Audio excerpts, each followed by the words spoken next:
Welcome everybody to the Wake Up Call channel. Imaginary, a new movie for the whole family to enjoy. Of course, have you seen this plot before?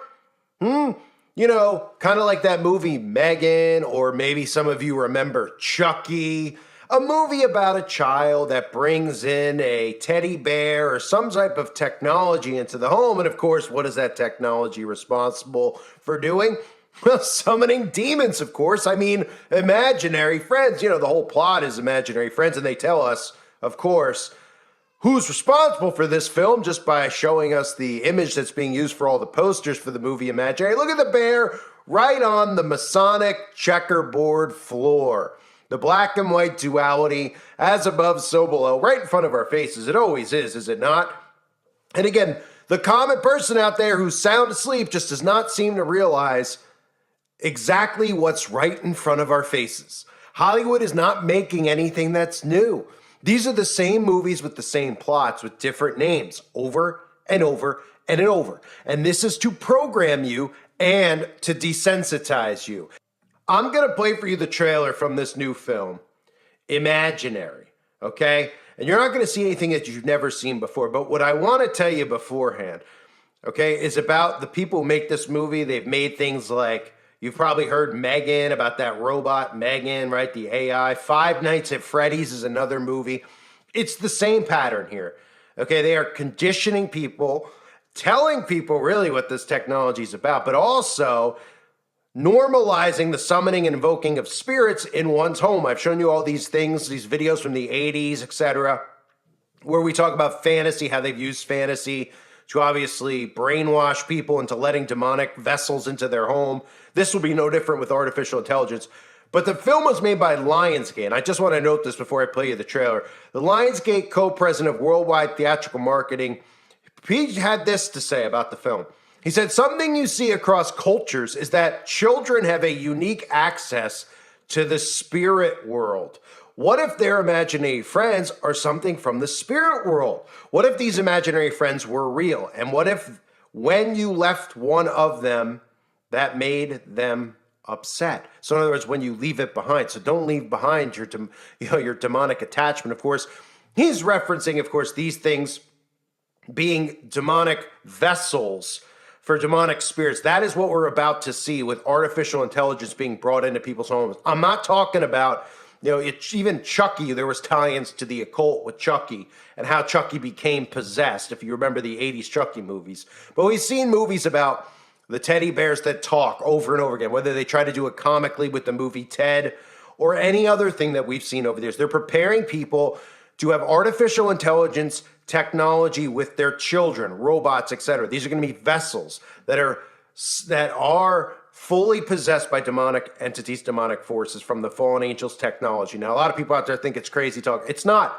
And all I'll tell you, if you're new to all this stuff, is ever ask yourself why they keep showing you the same thing over and over again? Have you not noticed that these movies like Megan, like the trailer I'm about to play, like Chucky, like 55,000 other ones all have the same plot? It's not because it's entertaining. It's not because, they make money at the box office. It's not because people can't write anything new. It's because they're programming you.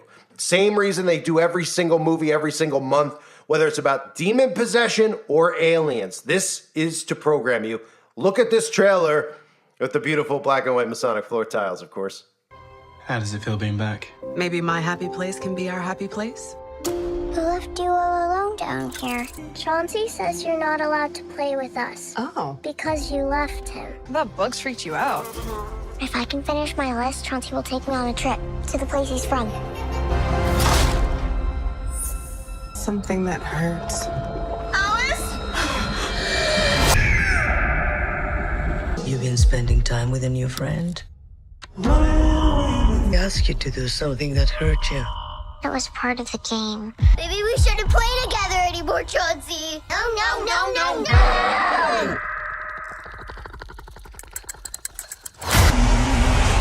She's lost. Every culture has entities that tether to the young. We call them imaginary friends. When the connection is severed, the entity becomes enraged. He says he's right behind you.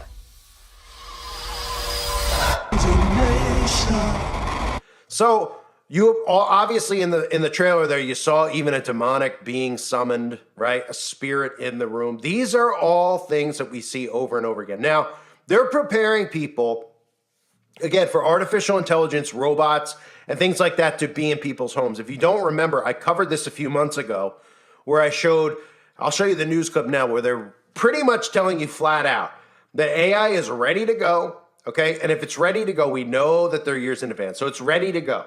Now what they need to do is condition to get at your home. Now you would think that people would see a movie like this and be afraid, be like, I'm not bringing AI into my home, but they use humor around it, right? They're like, come on, what are you afraid? It's gonna really turn into something carrying a demon in it? Oh yeah. Well, they use those types of things, obviously, to desensitize you, to make you less afraid, when in reality you should be more afraid. But AI-powered teddy bears are the thing of the future within the next few years. They're even telling us on the mainstream media news outlets.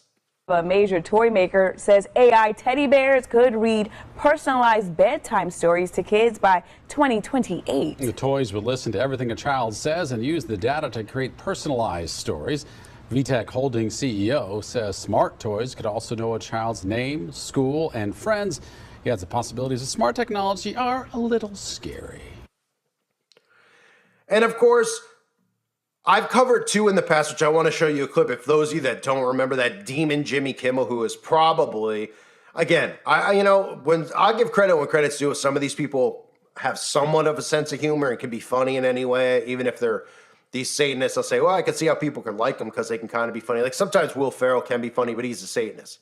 Okay, so I don't like him, I don't support him, but I can see how people are, like his movies and things like that. Jimmy Kimmel is probably the least funny person, other than Stephen Colbert, to ever exist. Not live, not have a talk show, exist. He is brutal. But of course, he's a communist puppet and a Satanist himself. And he had this clip I want to show you, because this, of course, ties into it. This ties into the repetition we see with these teddy bears, these things that are going to be promoted towards children, which are going to be vessels for demonic entities. But they use this to make people laugh. And of course, you can only imagine who's actually laughing at this. A little teddy bear doing ritual offerings to Satan.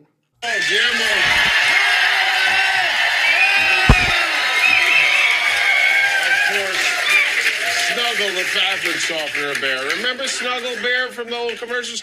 Do you remember Snuggle Bear from the commercials, Guillermo? Yes, Jimmy, of course, from the